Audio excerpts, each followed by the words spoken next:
Hi, folks. Welcome to another episode of the Inciting Incident. I'm your host, Tim Shields.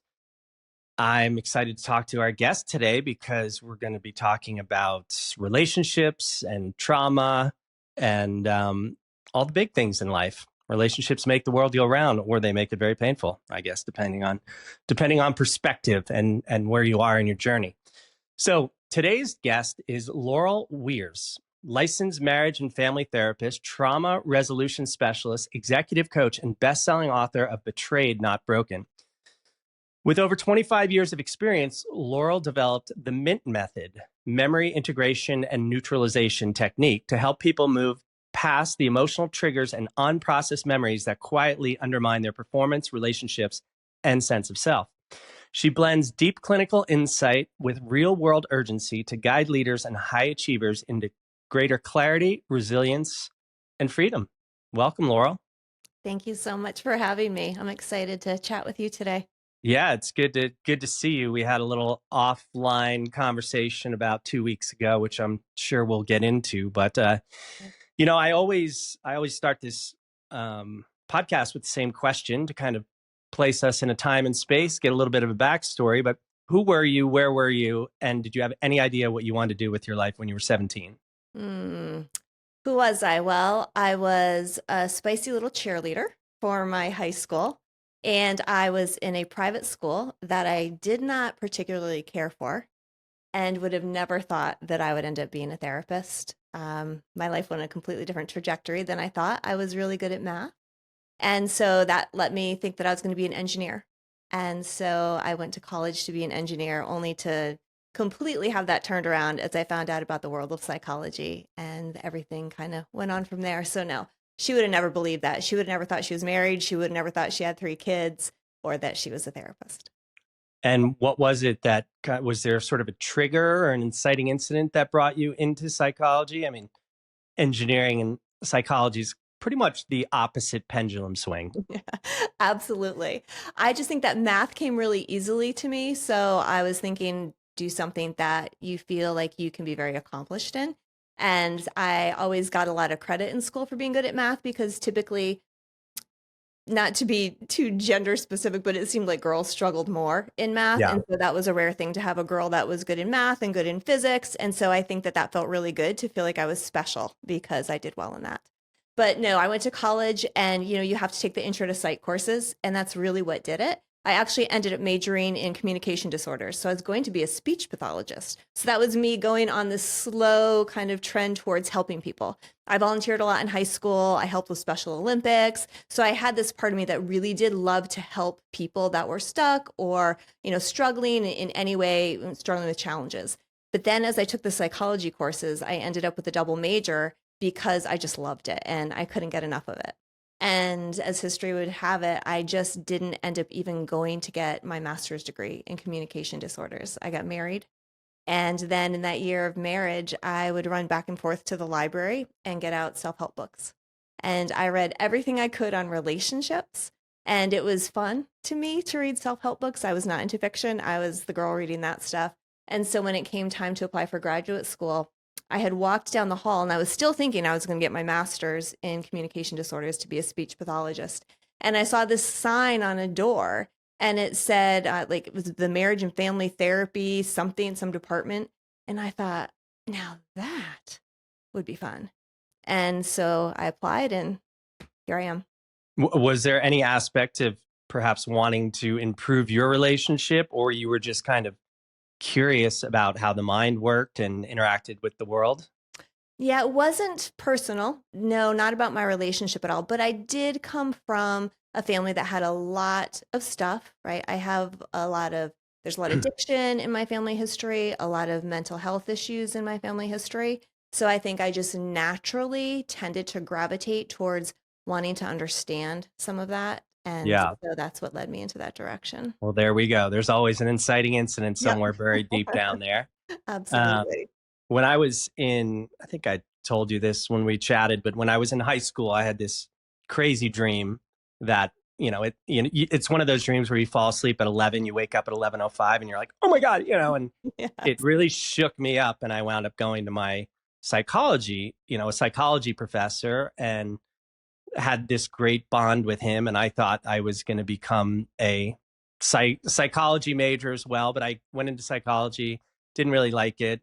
Moved to English, didn't really like writing those papers. Mm-hmm. And then I was sitting in philosophy 101 class, and the term solipsism came up, which is the idea that there's always this voice in your head. And I was just like, oh my God, it was paradigm shifting. I mean, we have a voice in our head, but until you realize there's this other mechanism or thing happening, it kind of shifts everything. So yeah, that was kind of my path. Yeah, I can see that happening. That's how it goes, right? You sit in a class and you're like, oh my gosh, this is actually interesting. So I can see, based on our conversation, where that would have resonated with you and been like, this is my space. Yeah. And I mean, I've always just kind of been like, who am I? Who am I as a mirror of everybody? That's kind of what the artist does. But so how did what is Mint, and how did that unfold? So I never would have thought same thing, that I would be doing something that I would call something I developed, right? There's that part of you that always feels like everybody else does that. Everybody else is better at what they're doing than I am. But what really happened was I, was trained in accelerated resolution therapy, which is a great way to deal with acute trauma years ago, 9 years ago, I think at this point. And what exactly is that? So accelerated resolution therapy is where you combine eye movements and you look at the memory sets and you calm the body and you change the way that the brain stores the images and the sensations attached to negative moments in your life. By doing that, you reduce the triggering response, you calm the nervous system, and by the end of a session, nobody is triggered anymore by the things that were triggering before that session. So that was something, if to back up even more, that rocked my world completely. Because I was, a clinician. I've been a clinician for 25 years. And for 17 years, I would never touch trauma. It was scary to me because I couldn't help you. That's how I felt. I felt very helpless if you came in with a diagnosis of PTSD. I thought that was for everybody else. I didn't know what they were doing, but I knew that they must be helping them, because all I knew was that I could talk to you and you could feel better in the moment, but that I wasn't seeing transformation and I wasn't seeing relief or resolution. So then I happened upon, it was completely serendipitous, this form of therapy by watching a television show and someone mentioned it. And I researched it and was like, well, that sounds different because people are actually getting healed. And so after I got trained in that, and I was trained by the developer of that therapy, I went back to my office and started using it. And it was amazing. I was like an addict. I was hooked. I was like, oh my gosh, in 1 to 3 sessions, I can take people who have been struggling for decades over something, and they can leave my office completely free. And some of them never need to come back. So that started me being hooked on wanting to deal with trauma. But then what I found was that it worked really well with acute trauma, but it didn't work so good for complex trauma. What happened was my training had taught me that I have to do the same therapy over and over and over and over and over and over and over again with every single memory set that these people had. And when you have complex trauma, that's an awful lot. So I wouldn't treat that. Real quick, can you explain the difference to listeners between acute and complex trauma? Yeah. So acute would be like you get in a car accident.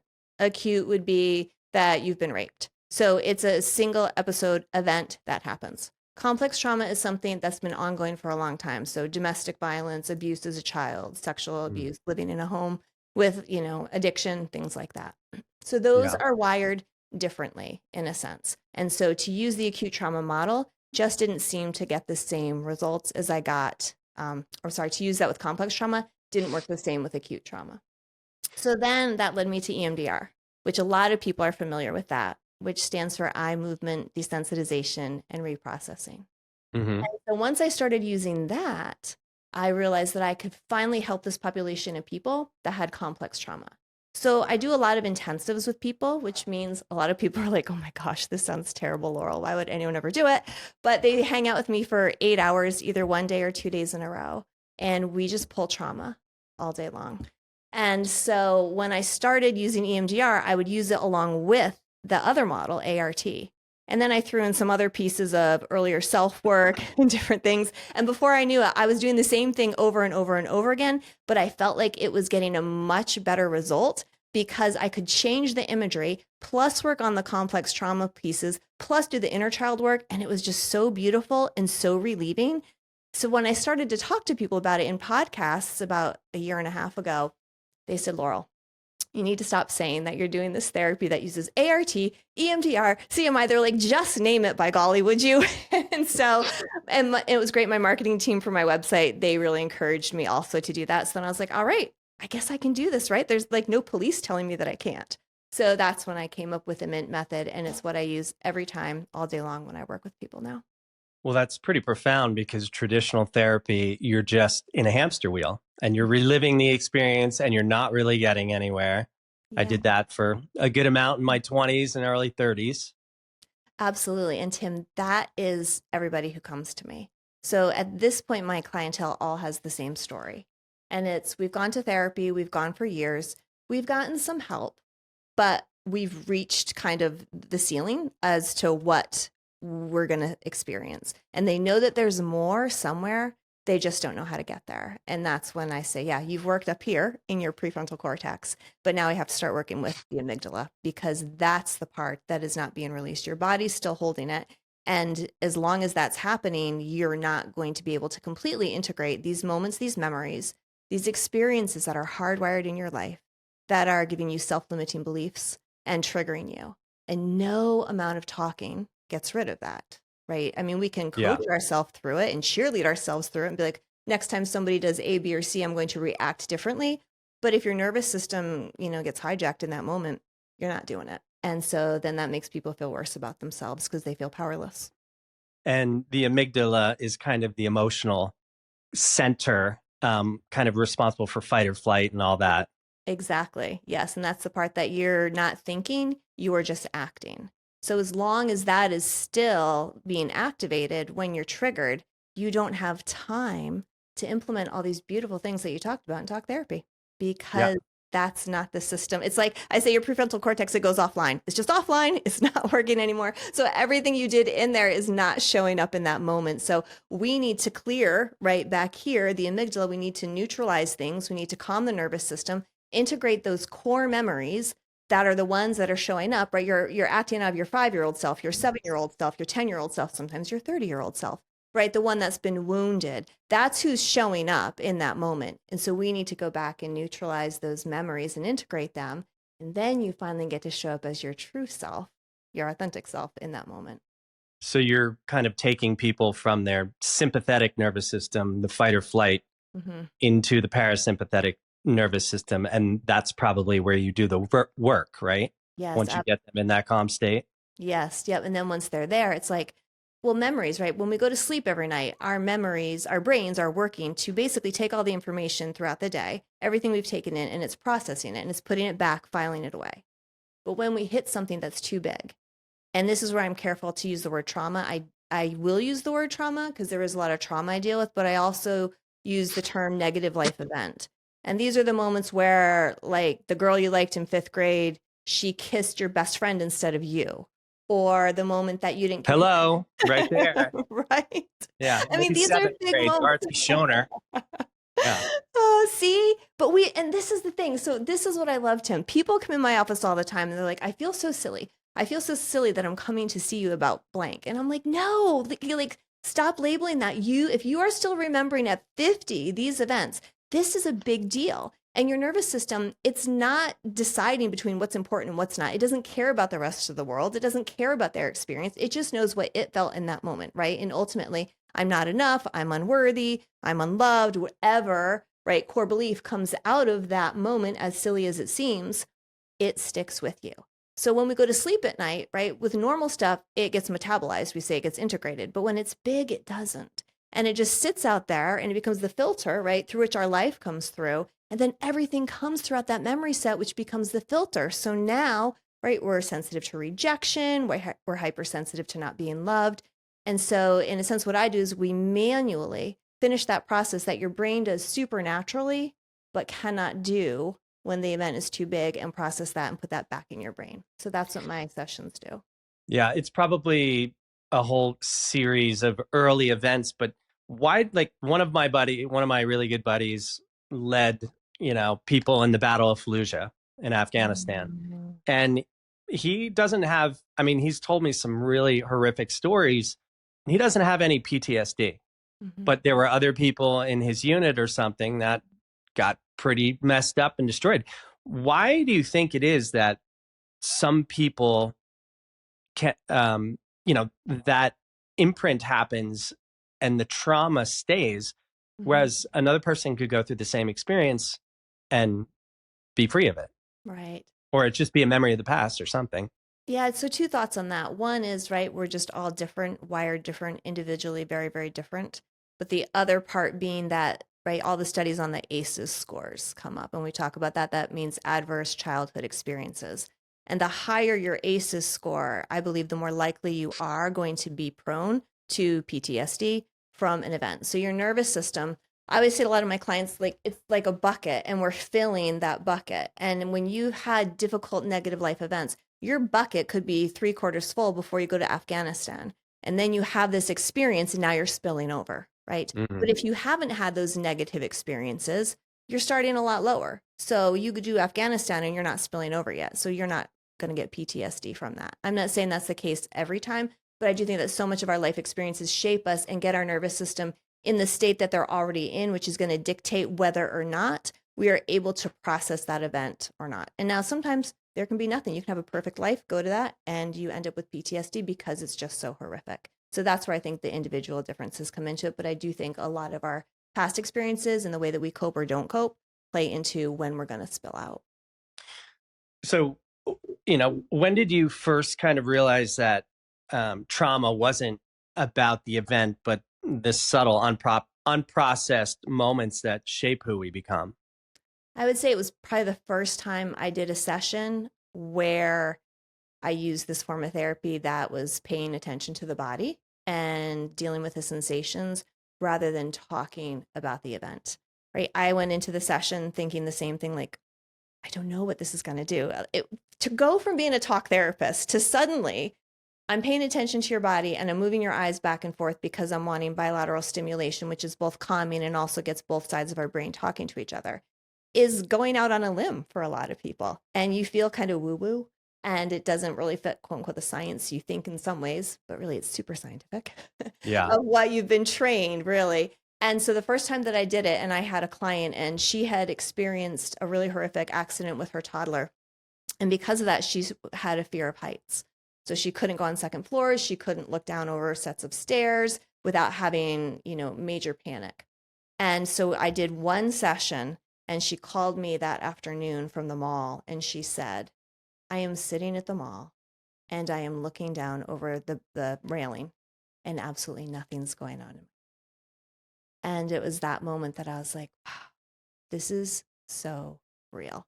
And it was completely 180 out of what I'd spent 17 years doing.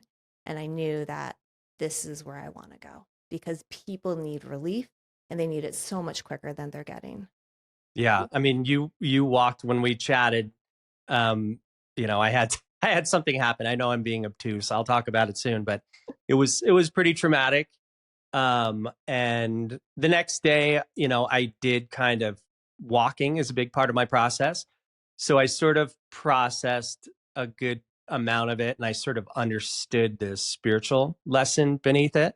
Mm-hmm. But it was still, it was still triggering. And, my heart would just start racing. And you kind of walked me through this process, gave me a tool to deal with. And it definitely still was there, but it has subsided, and a bunch of other things have happened in a positive way.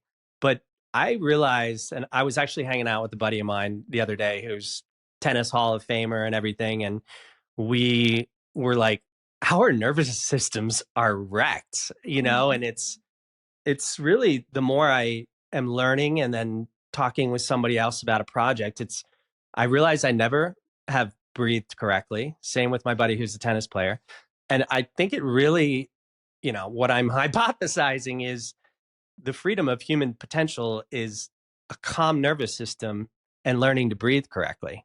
I Mm. mean, that's my, sort of theory. And ever since I started talking to this person about this project, I started this, baseline of my nervous system. And about, I think it was not this past Sunday, but the previous past Sunday. My back was totally wrecked. I could barely get up out of the chair. And I sat on Mhm. the front porch and I just wrote this baseline of my nervous system, going back to my dad in World War II and my mom, who's like, dad was an alcoholic. And I wrote out 15 pages and then I could get up out of the chair. I So my love it. body was holding all of this Yes. Yes. information.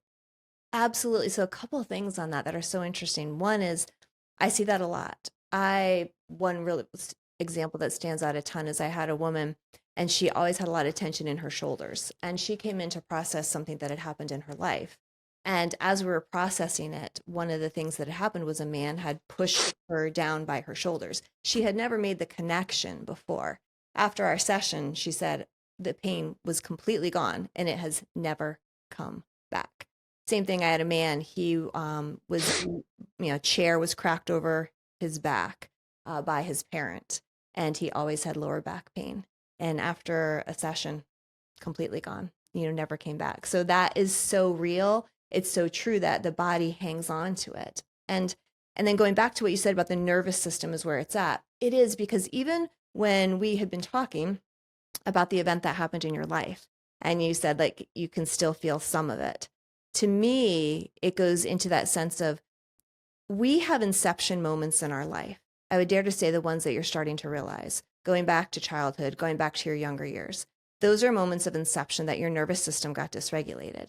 And when you have events like what happened to you a couple of weeks ago happen, it's actually what I call a re-traumatization, meaning that while we can neutralize that event, we're only going to get so far because until you neutralize those initial moments of inception, that's where the real release comes out of. So I love to hear you saying that you're starting to go back and you're starting to look at it.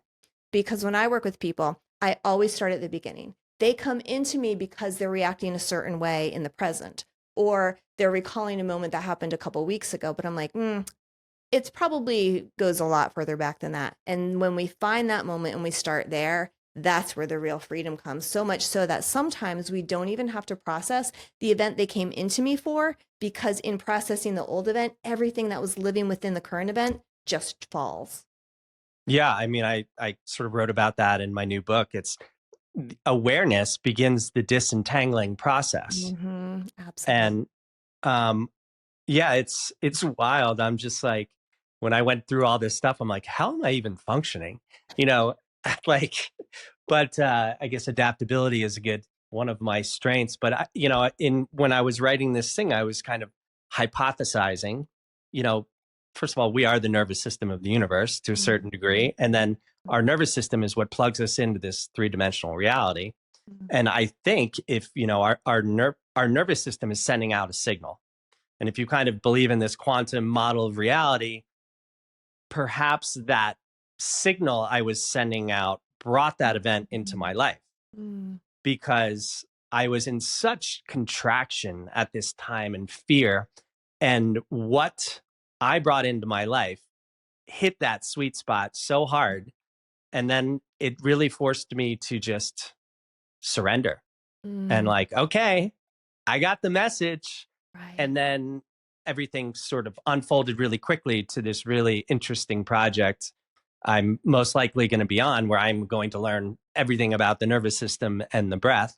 Mm. But I mean, what do you think about, do you think our nervous system is always sending out that baseline? Well, I don't know if you could say a baseline signal. Obviously, the nervous system is fluctuating Mhm. according to the Mhm. environment. Mhm. But do you think there is sort of a baseline signal that we send out when we are still stuck in that trauma loop? Because I've noticed like my heart would just start racing out of, Mhm. and Mhm. no reason at all. And I'm just Mhm. like, what the hell?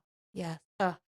Yes, absolutely. So sometimes it's that unconscious, right? It is. We're at this base level of where we're operating and we aren't even aware of the things that are triggering us because we haven't made the connection, right? I always talk about that head and heart connection. And lots of times to survive, we do have to cut it off. It doesn't mean that we're not reacting to it, but we don't have time to connect and to really sit and to do the work to make that happen.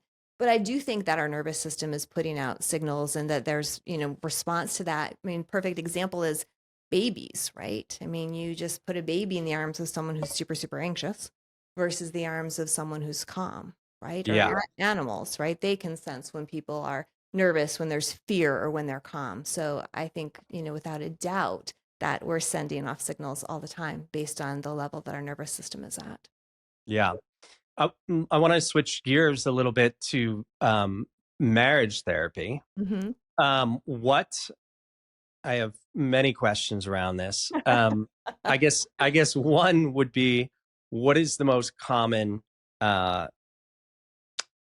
common wounds that couples or individuals bring into relationships without realizing it? The most common that they bring without realizing it. I wouldn't even say that there's common. It's just that we bring in messes from our past without realizing it, regardless of what that wound is. And Yeah. it's, typically that, I'm not seen, I'm not heard. And so we're very hypersensitive to that with our partners. And oh gosh, I could talk for days about relational patterns and communication and things that work and things that don't work, but most of it being that we go in expecting our partner to heal those wounds, and we sign them up for this contract at the altar, and they don't realize that they sign their name to it, which is that you will take care of every wound that I have. You will make up for all of the evils of my parents, my siblings, and every past relationship I've ever been in. And you're going to know so perfectly how to meet that need without me giving you any indication of what I really need or what that looks like. And like right there is usually the baseline that most people sit in my office with. And we have to start kind of pulling that apart and go back to basics, which is, what do you need? Who is your partner? Who did they show you that they were when you dated? And are you expecting something different from them than who they showed you to be? And that's a huge thing. We're expecting our partners to be these versions we've made up without really comparing it against the way that they've showed up the entire time in our relationship. And that's really unfair. Yeah, I was walking through a park in Hamburg, Germany, I think 3 summers ago, and I was my sort of, she was already an ex at that point, but we were kind of still communicating, and she was at a dispensa workshop, and she was totally lit up, and I was totally in my mind, and I had this, I call it a quantum string, and it moves through time to an inciting incident. And I was like, oh my God, I went back to probably seventh grade and Dorothy Schoner, who I mentioned earlier, and it created this pattern that I was locked into. Mhm. And this relationship I was in, I really hurt this person, and I didn't mean to, but when I break up with somebody, I think it lasts longer. Like, I feel worse for a longer period of time, Mhm. maybe, than they do. And I was just like, okay, I'm just staying away from women. And it was like for like 2 years or something, 2.5 years, I'm just like, okay, I'm not getting involved in anything. And Mhm. I really saw how, and this leads to my next question, which is about, does attachment theory um, play into your work at all? Because I've been on both sides of the attachment, which is what, anxious avoidant and avoidant or something like that. But maybe, do you talk about or like work in that? So I do, right? I have a lot of people read the book Attached. For me, it just all comes down to what is that level of attachment that you had with, right, your primary caregiver and how that is coming out. And so whether or Mm, not I label what they are, it just comes down to what is the belief, right? Back to kind of an I am statement, right? I am not enough. You're going to leave me because I'm not enough. And then recognizing that pattern, but knowing that we do have to go back to the source of it, whether it's a relationship or a parent, in order to heal that so that you can be in a better space with that. And so much of that is even in kind of neglecting who you are, right? Which is that I will do anything to keep my attachment with you, even if that means to change who I am. That's what I see so much of. And that's the part where the inauthenticity comes in, and that people are really stuck in this space between honoring who they are, but then honoring this need for attachment with their partner. And sometimes to unravel that with somebody can be really life changing for them to realize that way, way, way back then, when they were younger, they had to become somebody else in order to get their parents' love. And right, how does that play out at the end of the day?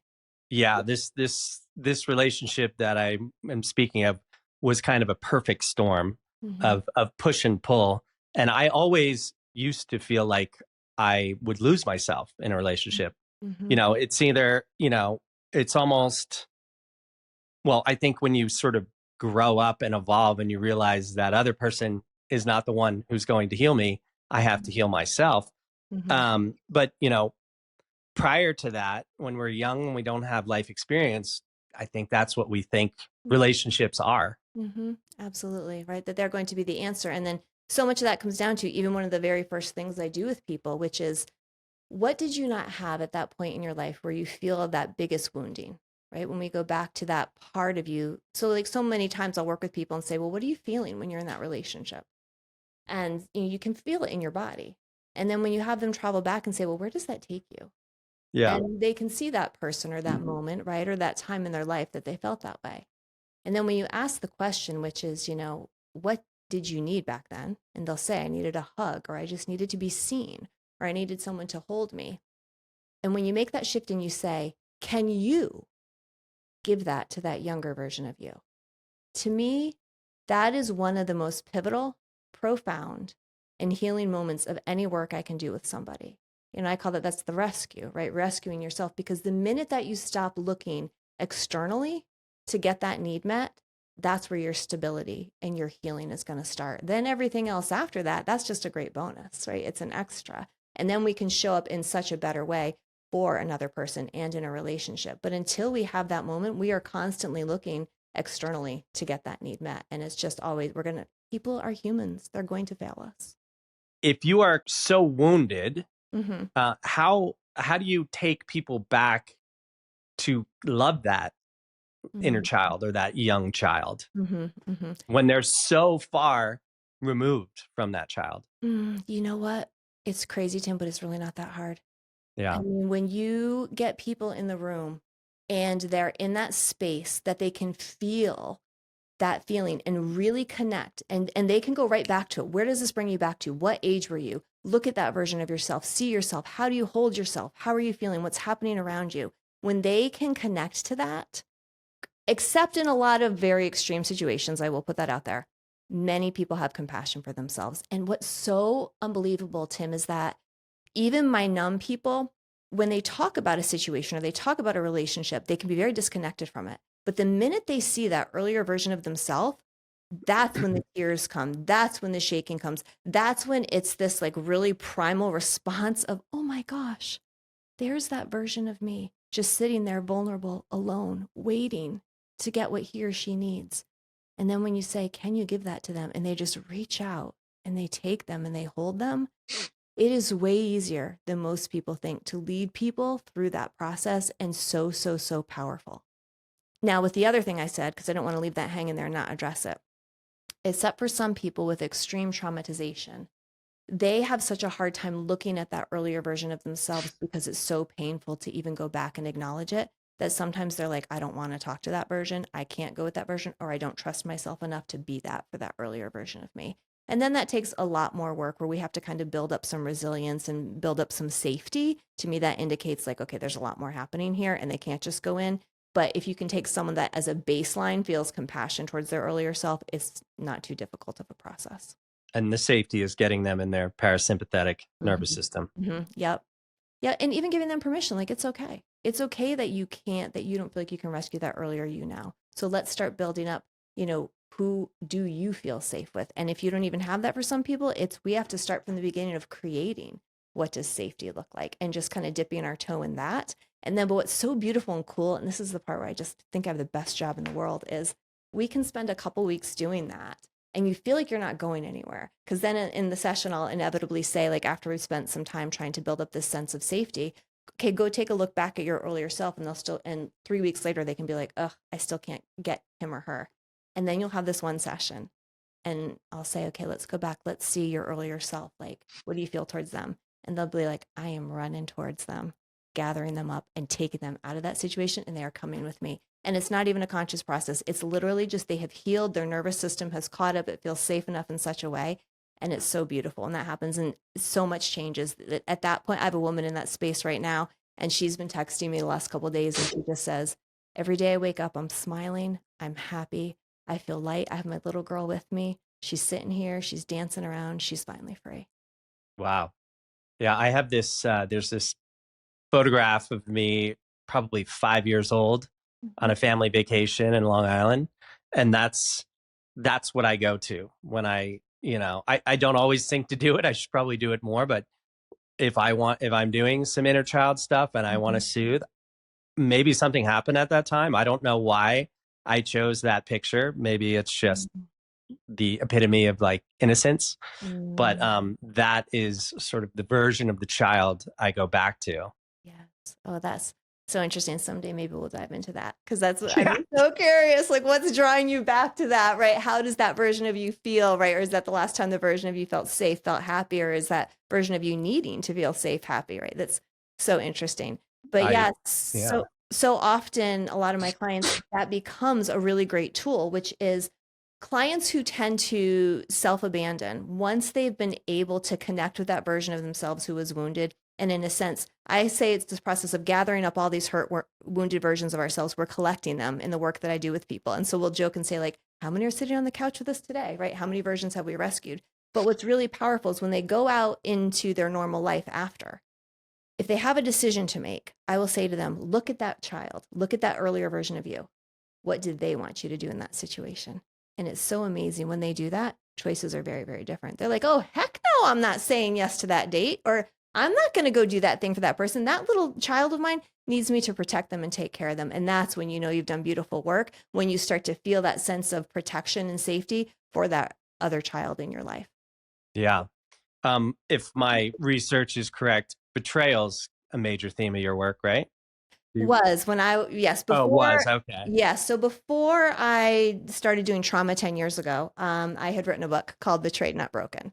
And Okay. so Yeah. that was right me 17, whatever, 16, 15 years into marriage and family therapy.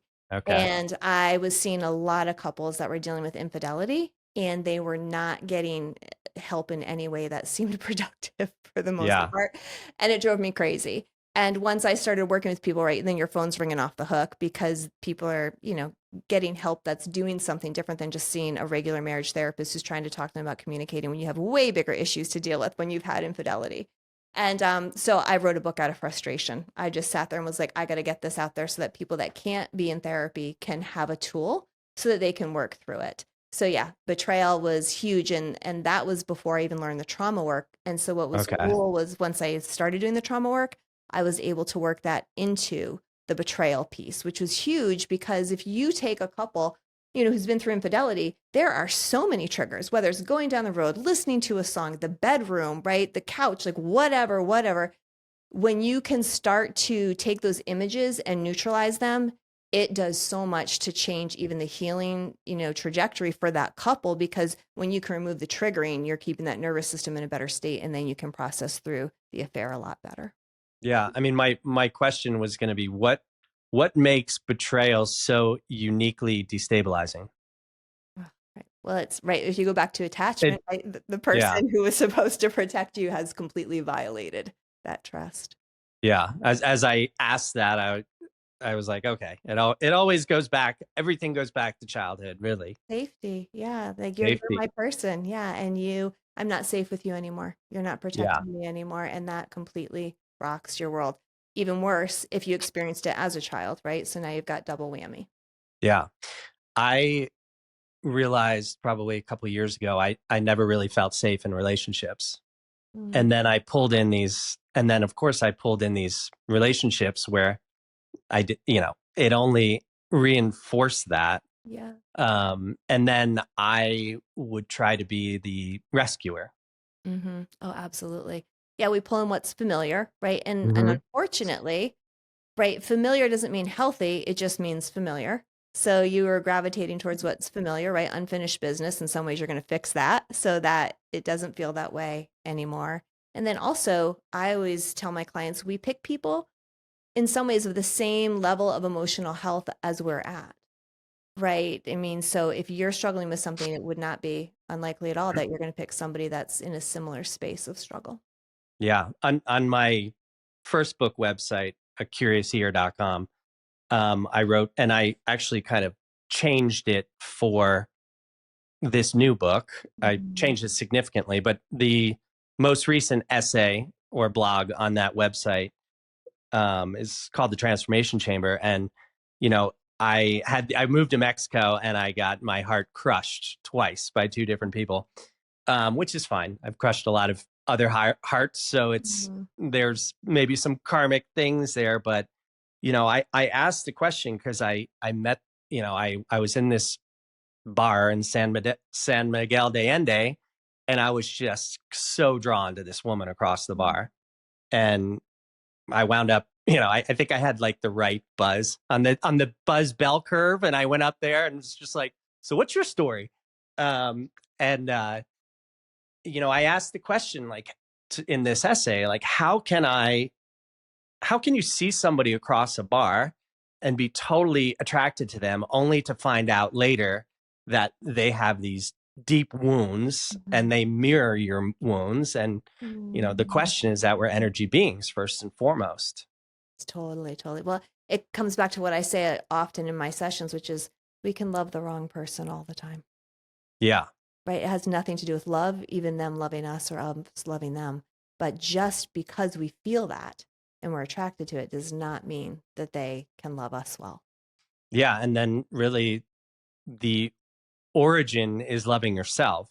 And Mhm. I remember, when you're young and you hear these stories that they don't love themselves or something, you're like, how can that possibly be? How can you not love yourself? And then Mhm. you go through life with all of these wounds and traumas. And um, yeah, I mean, I think luckily it is in the mass consciousness, like self healing is the way to Mhm. open the door to a new world. Oh, absolutely. I think that's the one thing, if I could shout it from the rooftops, which is people, I don't think, realize the impact on businesses, relationships, marriages, friendships, everywhere. When we go around wounded, we continue to wound, right? Or we're just not the best version of ourselves. And when we do that work, we're taking these layers off, right? And finally getting to this version of ourselves that we were at the beginning, right? And that's what I always say to clients is the work that we're doing, it's a reset to actually who you were intended to be. But then life just comes and it sticks on you and things happen and you get all these things that cover you up and you're still in there somewhere, deep, deep, deep in there, that core self. But goodness gracious, there's just so much junk on top of it. And if we can just peel it away, then we show up as how we were intended to be, who we are intended to be, and then we can give our gifts to the world in the way that we're supposed to. So in your work, do you sort of go into generational trauma too?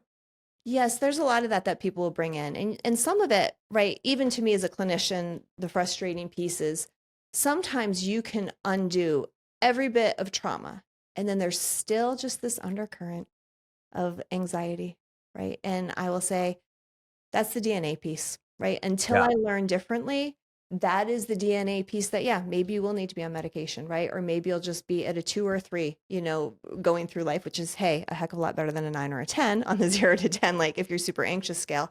But yeah, that's where I feel like you've got these generations before you, many, many, many. And my grandmother, my great grandmother, my mother, anxiety, anxiety, anxiety, trauma, trauma, trauma. And that's where you work through that. And some of my girlfriends, they go into work that I would say do different work than me that address that more. I don't know that I go into that so much. Yeah. I mean, I think it's just unprocessed energy moving through Mhm. biology. Mhm. Mhm. And I think this time, us, maybe a little bit younger, well, I think the younger generations are far more aware because Mhm. there's so much information out there. But now is the time to break this generational trauma so we can free Yes. our children, future generations. And so that has to stop with each of us. And that has to, I guess that goes back to the healing the inner child stuff. Mhm. That's where you break the chain. Absolutely. And when you do that, yeah, you parent differently, you love differently, you love yourself differently, and it does. It just reverberates throughout home, society. Yeah. Yeah. So you work with executives and high performers. How Mhm. does unresolved trauma show up in business and leadership? In so many fun ways, Tim. Yeah, I bet. I've had a couple bosses that I think probably had some unresolved trauma there. Yeah, right. I mean, you just don't lead from your best self when you have No. this stuff that's unresolved. I mean, whether it's that you have this, complex where you have to be in control all the time, that you can't take criticism, you can't ever be wrong, open to new ideas, right? Or even just the voices that you hear that are speaking to you, what is the filter that they're coming through? It comes in all those different ways. And ultimately, most of my clients that come to me, they're tired. They're tired because they've compartmentalized for a really long time and because they haven't dealt with their trauma. And then they hit this wall that all the boxes are full. There's no more compartments left. And it's starting to just jump out and scream at them. And they're showing up in ways that are very unsettling to everyone around them, right? They're short tempered, they're short fused, they're losing their hair, they're waking up every morning in almost panic attacks. And ultimately that shows up, right? Your concentration is broken, your focus is broken, your creativity is definitely thwarted. And it's just any and all of those ways is how they show up, and they know that they can perform better and be better. And so that's usually when they come in there in this space and they're just like, I need to make this big decision and there's no way I'm making it out of this mess I got going on right now. Like the stakes are too high. I need help. Yeah, I was, I think my first sort of real job when I moved to Seattle, I was a vendor for Microsoft. And I was on a team of like 12 writers who were writing case studies. And there was this, I think her name was Abby, this red-headed woman who just everybody, I mean, I would hear stories about leaving her office there and people in tears. And I can't imagine how miserable that person must have been. And I just don't understand how you can actually treat people like that. You mean how she would treat people? Yeah. So that's super interesting. So I have a current client very similar to that. And she's struggling. She has a lot of wounds in her life, and she does not want to. Her intention is by no means to be this angry, screaming person when she shows up. But she is so triggered by her childhood abandonment, which was then compounded by husband abandonment, that every time she goes into her place of work and somebody does not do what they're supposed to, it just hits this nerve with her. You're not listening to me, which hits, I'm not being seen, which hits fight or flight, which turns us into monsters. Yeah, I won't swear. Yeah. That's what it's tough. And for her, there's so many layers of it that it's not just obviously a one and done. It's really deeply rooted in there. But yes, that's the perfect example of how people show up. And I don't believe that anyone intends to. And every time we go back and we work together, she constantly comes back to the same vision of her being in her yard, looking a certain way, being completely alone. And no matter what session we have, that little girl, that version of her, like you were saying before, the 5-year-old or whoever it is, shows up. And we continue this process. We have to bring her out. Like here she is again, here she is again. And until that version of her feels safe and healed, and in a sense, I say caught up with the present, this is what we're working through. Yeah. So many things coming through as you said that. I'm pretty sure I wrote in my first book, I one of my earliest memories was like being in the crib and crying and not getting anybody to come. Oh, Tim. But and then that person you're speaking of, I feel like that's the same thing. The nervous system is sending out this signal. So that is what is going to be returned. So she has all of these instances where she is being a certain way, and that is what she is drawing into her life.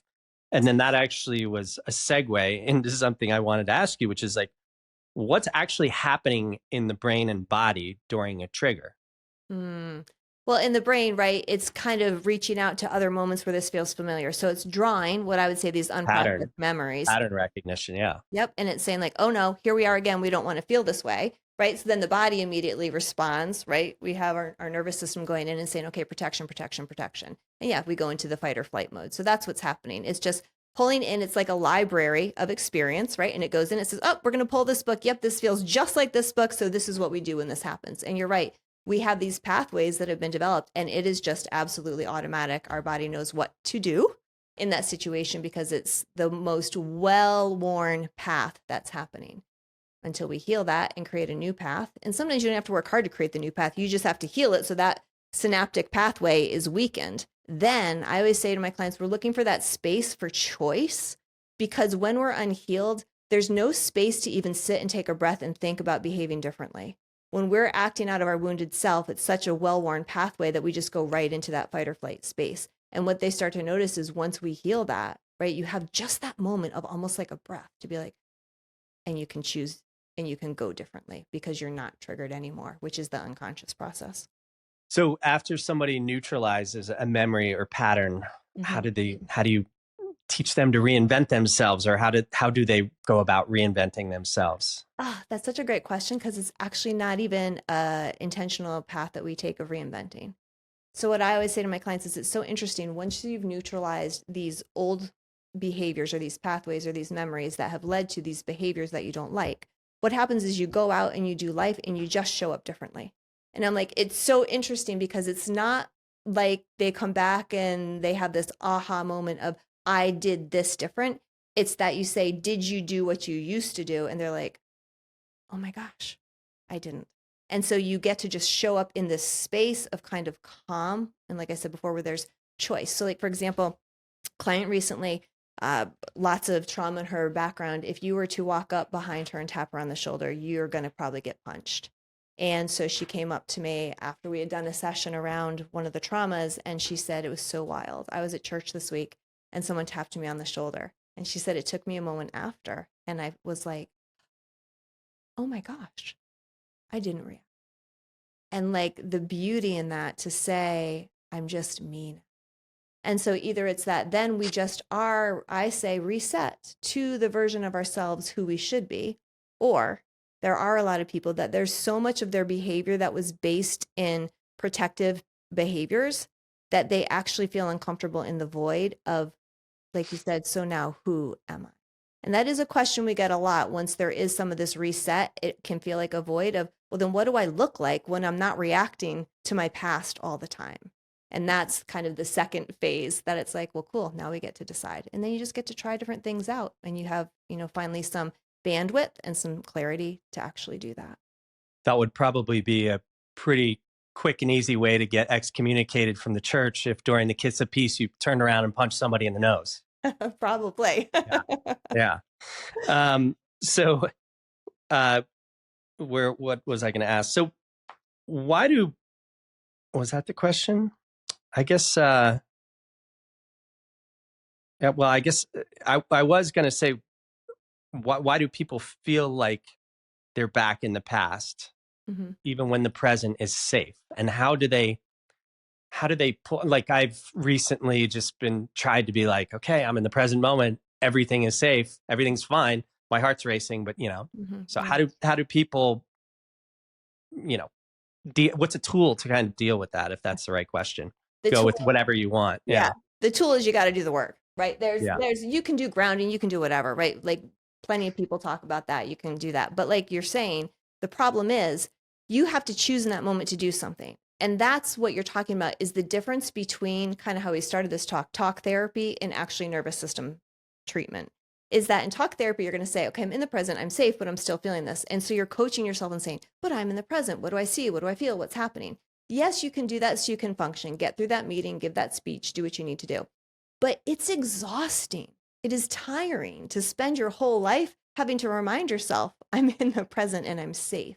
And so that's when I say, so let's go and do the work of healing those earlier versions of you and neutralizing those memory sets because then your system finally catches up and gets to be in the present. Like one of the biggest things is people notice, right? Chatter's turned off. The thought process is turned off. The fight or flight system is calmed down once you've done that work. So you don't have to coach yourself. The biggest thing is what people don't realize about the work of healing the nervous system and healing your past and neutralizing these memory sets and integrating them is you don't have to do anything to keep it up. You don't have to do anything in the moment. When it's healed, you just show up in the present. Right? You're not carrying that with you. Your nervous system's not always looking for the danger, which is what your system does when you're saying I'm in the present and your heart's racing. Your head and your heart aren't connected. Your head says you're in the present, but your heart's like, nope, nope, we got to look for danger. We got to look for danger. We got to look for danger. You still have that version of you who had to look for danger earlier. They're still there until that version of you gets the message that we're safe by doing the work. They are not going to believe it, even if you try to tell them. Yeah, for sure. Um, how has your personal, spiritual, or contemplated practice evolved alongside your clinical work? Oh, that's a great question. Spiritually, I'm a believer, and I invite, my faith and Jesus, honestly, into every session that I do. I believe that there are moments that I know it's not me, right? That it is wisdom I pray for in every single session that I go into. Um, as a younger clinician, we like to believe that we can do everything on our own. And I definitely was guilty of that. Once I started getting into this work and started to be surrounded by super intense situations, I realized that my training could only go so far. And so much of this work, right, when we talk about even co regulation and being present with somebody, is the presence that we bring when we sit with them. And there's moments that I know that I have ideas, I have thoughts, I have visions, I have things happening during the session, and they're not me. They're too Yeah. good. And Yeah. so I would say that my spiritual walk has developed in such a way that I've become so much less dependent upon me and more dependent upon, the Lord in the work that I do. Yeah. I mean, that's how I feel when I'm in that space of writing. It's coming through me. It's not me. I'm just the channel or the vessel Mhm. or the code breaker, as I call it in the new book. But that right there is wisdom. Um, Absolutely. That is my prayer. I sit there and just say, Lord, I need wisdom. Let it be your thoughts, not mine. And anything that I put out there that is not meant to be, like, just take it away. yeah. If you had to offer one piece of advice to listeners who feel stuck in their stories, what would it be? Mm.